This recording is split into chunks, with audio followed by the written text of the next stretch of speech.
দুপুরে ভাতের সাথে যদি এরকম একটা পদ থাকে, ভাতটা কিন্তু একটু বেশিই লাগতে পারে। নমস্কার বন্ধুরা, লিপিকাস কিচেনে আপনাদের সবাইকে স্বাগত।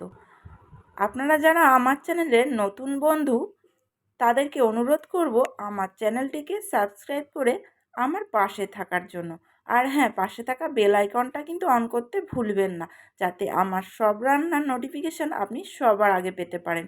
আজকে আমি আপনাদের একেবারে গ্রাম্য পদ্ধতিতে মৌরলা মাছের আলু দিয়ে চচ্চড়ি বানিয়ে দেখাবো। এটা খুবই ইজি প্রসেস। আর এর জন্য এখানে আমি 300 গ্রাম মৌরলা মাছ নিয়ে নিয়েছি, আর একটু নুন আর হলুদ দিয়ে ম্যারিনেট করে নিচ্ছি। একটা চামচের সাহায্যে নুন হলুদটাকে খুব ভালোভাবে মাছের সাথে মাখিয়ে নিচ্ছি। আর আজকে আমি চলে এসেছি মাটির উনানে রান্না করতে। মাছে নুন হলুদটা ভালোভাবে মাখানো হয়ে গেছে, আর এখানে উনুন জেলে কড়াইও বসিয়ে দিয়েছি। কড়াইয়ে তেল দিয়ে দিলাম। তেলটা গরম হতে দেব। ভালোভাবে তেলটা গরম না হলে মাছ দিলে কিন্তু কড়ার সাথে জড়িয়ে যাবে। আর মাছ যাতে না কড়ায় জড়িয়ে যায়, তার জন্য তেলটা গরম হওয়ার পর সামান্য একটু নুন দিয়ে দিলাম। মাছ ভাজার আগে কিন্তু কড়াইতে গরম তেলে একটু নুন দিয়ে দিলে মাছগুলো আর নিচে বসে যায় না। তেলটা এখন খুব ভালোভাবে গরম হয়ে গেছে। এবার চামচের সাহায্যে অল্প অল্প করে মাছ তুলে তেলের মধ্যে দিয়ে দিচ্ছি। একসাথে সব মাছগুলো ভাজবো না, তাহলে জড়িয়ে যাবে বা খুব একটা ভালো ভাজা হবে না। আর মৌরলা মাছটা কিন্তু খুব বেশি করে ভাজবো না। অনেকে তো আবার মৌরলা মাছ না ভেজেই আলুর সঙ্গে ডাইরেক্ট দিয়ে দেয়, তবে আমি আষ্টে গন্ধের ভয়েতে একটু ভেজেই নিই। হালকা হাতে একটু নাড়াচাড়া করে নেব, না হলে মাছগুলো ভেঙে যাওয়ার সম্ভাবনা থাকতে পারে। মাছটা এবার ভালো করেই ভাজা হয়ে গেছে, খুব বেশি মচমচে করে ভাজিনি। তো ভাজা হয়ে গেছে, তুলে নিচ্ছি। আবারও ওই তেলের মধ্যে মাছ অল্প করে দিয়ে ভেজে নেব।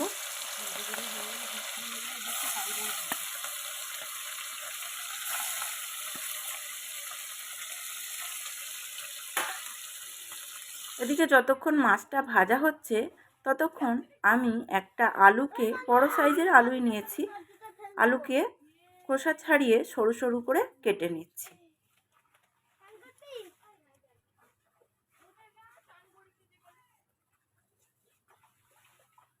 দেখুন, এইভাবে সরু সরু করে কেটে নেব।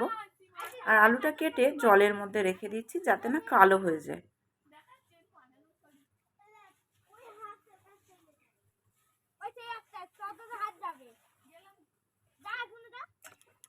সব আলুটা কাটা হয়ে গেছে, আর ওদিকে মাছগুলোও সব ভাজা হয়ে গেছে। এবার যে বাকি তেলটা পড়ে আছে, এর মধ্যেই ফোড়ন হিসাবে দিয়ে দিলাম সামান্য কালো জিরে।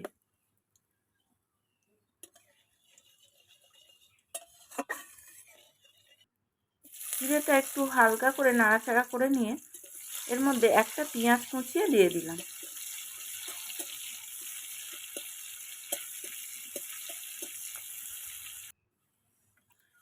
পেঁয়াজটা একটু ভালো করে ভাজা হয়ে গেলে এর মধ্যে একটা বড় সাইজের টমেটোকে ছোট ছোট করে কুচিয়ে দিয়ে দিলাম।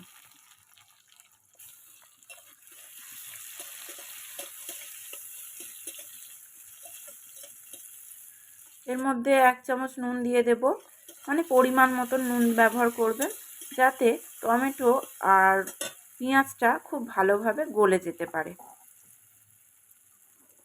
পেঁয়াজ থেকে তেল ছাড়া শুরু করলেই এর মধ্যে দিয়ে দিলাম কেটে রাখা আলুগুলো।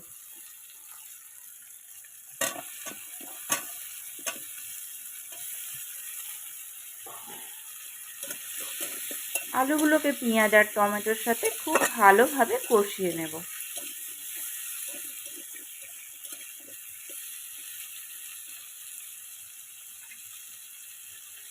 বেশ কিছুটা সময় ধরে আলুগুলোকে কষিয়ে নেব, কারণ এখানেই 50% আমি সেদ্ধ করে নিচ্ছি। রঙের জন্য এখানে দিয়ে দিলাম 1 চামচ কাশ্মীরি লঙ্কার গুঁড়ো আর 1 চামচ হলুদ গুঁড়ো। আর ঝালের জন্য দিয়ে দিচ্ছি কয়েকটা কাঁচা লঙ্কা চিড়ে। কাঁচা লঙ্কা স্বাস্থ্যের পক্ষে খুবই উপকার, তাই আমি শুকনো বা গুঁড়ো লঙ্কাটা খুব কমই ব্যবহার করি। মশলাগুলোকে আলুর সাথে খুব ভালোভাবে কষিয়ে নিয়েছি। এবার পরিমাণ মতো জল দিয়ে দিচ্ছি। সব কিছুকে খুব ভালোভাবে মিশিয়ে নিয়ে ঢাকনা দিয়ে আমি 15 মিনিটের মতো রান্না করে নেব।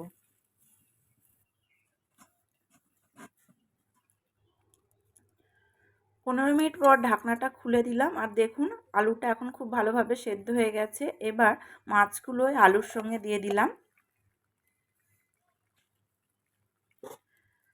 সব কিছুকে খুব ভালোভাবে মিশিয়ে নিয়ে ঢাকনা দিয়ে আরও 5 মিনিট রান্না করে নেব, যাতে মাছগুলোও একটু সেদ্ধ হয়ে যায়।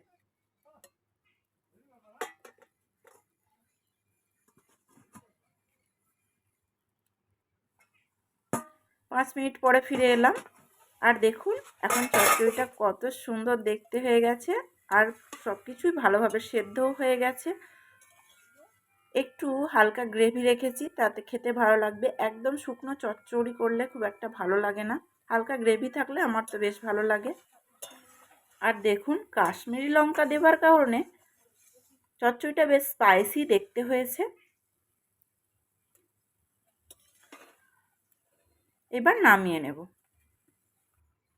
তো এখন তৈরি হয়ে গেছে আমাদের মৌরলা মাছের চচ্চড়ি। গরম গরম ভাতের সাথে সার্ভ করে নেব। তো বন্ধুরা, কেমন লাগলো আমার এই মৌরলা মাছের রেসিপিটা কমেন্টে জানাতে কিন্তু ভুলবেন না।